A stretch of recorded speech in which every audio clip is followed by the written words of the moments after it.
Hi നമസ്കാരം. ഇന്നത്തെ video അടുക്കളയുമായി ബന്ധപ്പെട്ട ഒരു വിഷയമാണ്. നമ്മുടെയൊക്കെ അടുക്കളയിൽ അത്യാധുനിക രീതിയിലുള്ള കുക്കിംഗ് റേഞ്ചും ഗ്യാസ് സ്റ്റൗവും ഒക്കെ ഉണ്ടാവും. പോരാത്തതിന് വർക്കിംഗ് ഏരിയയോട് ചേർന്ന് ഒരു പുകയില്ലാത്ത അടുപ്പും കാണും. മിക്കവാറും നാം ആരും അത് ഉപയോഗിക്കാറില്ല എന്നതാണ് സത്യം. ഇനി ഇതൊന്നും കൂടാതെ പറമ്പിന്റെ ഏതെങ്കിലും ഒരു മൂലയിൽ 3 കല്ലുകൾ ഇങ്ങനെ ചേർത്ത് വെച്ചിട്ട് സാധാരണ ഒരു അടുപ്പും ഉണ്ടാവും. വീട്ടിൽ വയസ്സായ അമ്മമാരും അമ്മൂമാരൊക്കെ ഉണ്ടെങ്കിൽ പറമ്പിലെ ചുള്ളിയും കൊമ്പും ഒക്കെ ഉപയോഗിച്ച് വെള്ളം ചൂടാക്കി കുളിച്ചാലേ അവർക്ക് തൃപ്തിയാവും. ഇന്നത്തെ നമ്മുടെ വീഡിയോ എവിടേക്ക് വേണമെങ്കിലും ഈസിയായി മാറ്റി വെക്കാൻ പറ്റുന്ന ഒരു മൊബൈൽ അടുപ്പാണ്. അതിൻ്റെ നിർമ്മാണ രീതി കാണാം.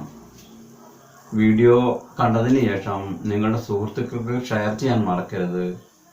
അതുപോലെ നിങ്ങളുടെ വിലയേറിയ അഭിപ്രായങ്ങൾ കമൻറ്റ് ബോക്സിൽ അറിയിക്കുക. ഓക്കെ.